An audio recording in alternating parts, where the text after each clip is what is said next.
Vous savez comment ça se passe généralement. Au fil des années, les connaissances générales s'effacent plus rapidement que l'on ne peut dire à quoi sert ce truc. Imaginez nos petits-enfants se grattant la tête devant les touches de nos vieux téléphones. Il n'est donc guère surprenant que certains artefacts anciens nous laissent également perplexes. Regardez ce curieux objet. Qu'en pensez-vous? Un instrument de musique, un jouet, ou peut-être une invention extraterrestre? Personne ne le sait vraiment, pas même les experts.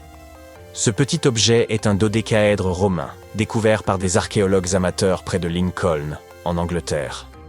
Il a la forme d'un poing et est composé d'un alliage de métaux. Alors, à quoi servait cette chose? C'est la question à $1 million. Apparemment, ces trucs faisaient fureur à l'époque dans le nord de la Gaule et la Germanie romaine, selon certaines cartes anciennes. Des dodécaèdres similaires ont été retrouvés en Europe, en Grande-Bretagne, et même le long de la route de la soie maritime, en Asie du Sud-Est. Le mystère s'épaissit à mesure que de plus en plus de ces dodécaèdres sont découverts.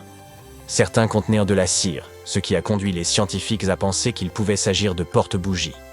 D'autres supposent qu'ils pouvaient être utilisés pour tricoter des gants, puisqu'aucun n'a été retrouvé dans des régions plus chaudes.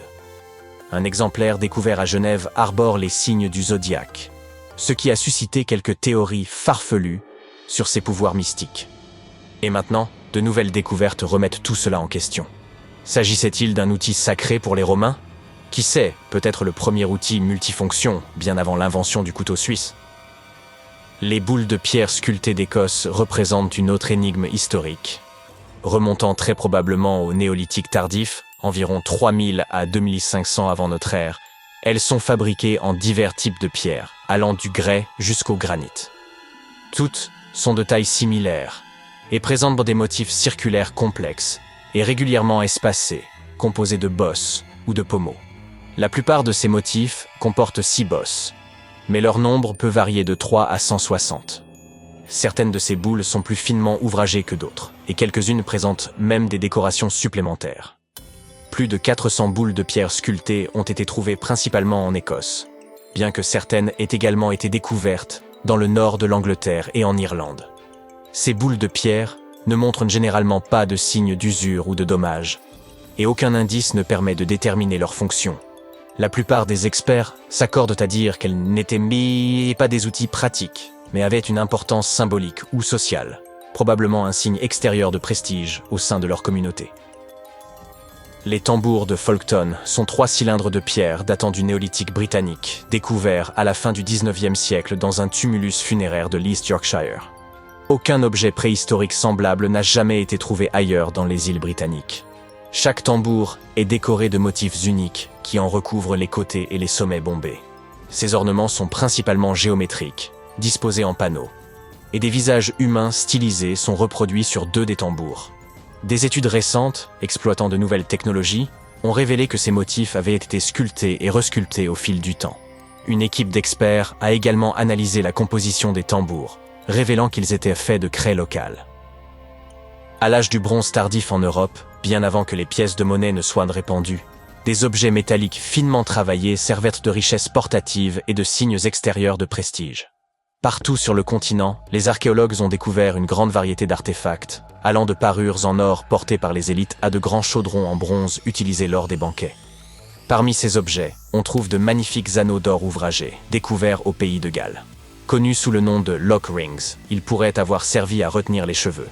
Après avoir passé près de 3000 ans sous terre, ils sont maintenant aplatis. Autrefois, ils présentaient des défauves, ouverture for en forme de cône à chaque extrémité. Bien qu'ils aient été découverts à des moments différents, ils étaient probablement portés par paires et enterrés ensemble dans une même cache. D'autres artefacts romains en alliage de cuivre ont été initialement catalogués comme des pendentifs lunaires.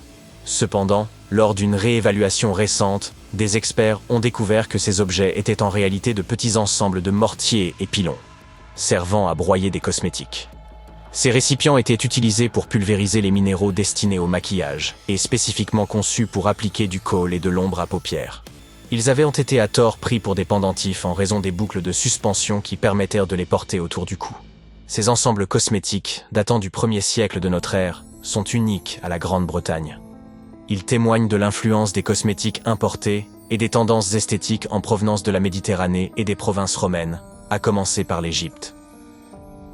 Le cube de Salzbourg, également connu sous le nom de fer de Wolfsegg, a été découvert à la fin du XIXe siècle en Autriche. Il ne ressemble pas vraiment à un cube, mais plutôt à un objet arrondi avec deux faces plates. Une rainure traverse son milieu et sa surface est couverte de creux et de cratères. Cet artefact a été découvert accidentellement par des ouvriers lorsqu'ils ont fait exploser une veine de charbon. On estime que la veine d'où il provient aurait plus de 60 millions d'années. Ce cube a été déplacé d'un musée à l'autre, avant de mystérieusement disparaître au début du XXe siècle, puis de réapparaître. Certains chercheurs pensaient qu'il pourrait s'agir d'un bougeoir de l'époque victorienne. Mais personne ne connaît encore la véritable histoire du cube, ni son emplacement actuel. Les archéologues ont fait une découverte historique incroyable au Pakistan. Un ancien sphinx dont l'âge est estimé à environ 12 500 ans. La région où il a été trouvé était autrefois un centre florissant de la civilisation harapéenne, connu pour sa planification urbaine avancée, son art complexe et ses systèmes d'évacuation des eaux sophistiqués. La découverte de ce sphinx ancien illustre parfaitement l'étendue de leur progrès. Nous connaissons tous le grand sphinx de Gizeh, mais quelle était la signification du sphinx dans la culture de la vallée de l'Indus? Le leur est orné de motifs et de sculptures représentant des scènes de la vie quotidienne, suggérant un rôle plus complexe qu'un simple symbole de pouvoir. Il pourrait représenter l'équilibre de l'homme avec la nature, ou même une divinité associée à l'agriculture. Arica, au Chili, est situé sur les dunes sablonneuses du désert d'Atacama, réputé comme le désert le plus aride au monde. Bien avant que cette ville côtière ne soit fondée au XVIe siècle, le peuple Chinchorro habitait cette région. Les archéologues ont découvert des centaines de leurs momies, et la datation au radiocarbone a révélé que ces dernières avaient plus de 7000 ans, ce qui les rend plus vieilles de 2000 ans que les célèbres momies égyptiennes. Les Chinchorro utilisaient des techniques sophistiquées pour préserver les momies, sans se contenter de compter sur le climat aride.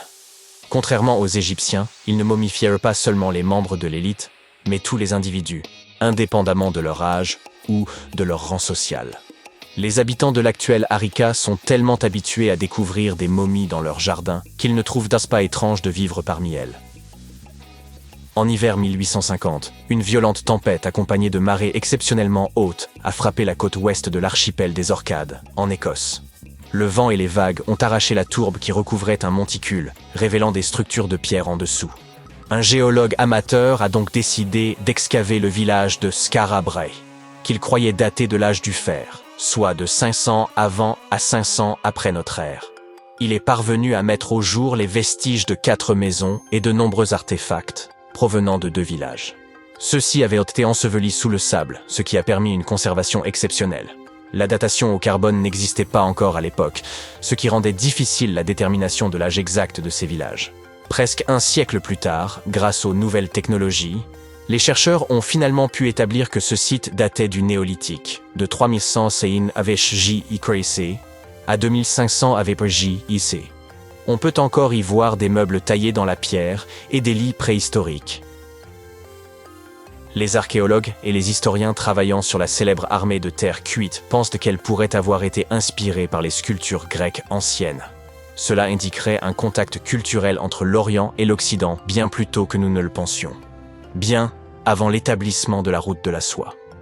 Une influence occidentale a probablement existé en Chine durant le règne de son premier empereur, qui a saisi le trône en 246 avant Narcisse. Avant cette époque, la Chine n'avait pas pour coutume de réaliser des sculptures grandeur nature. Les soldats en terre cuite antérieure étaient beaucoup plus gamme, beaucoup plus chime,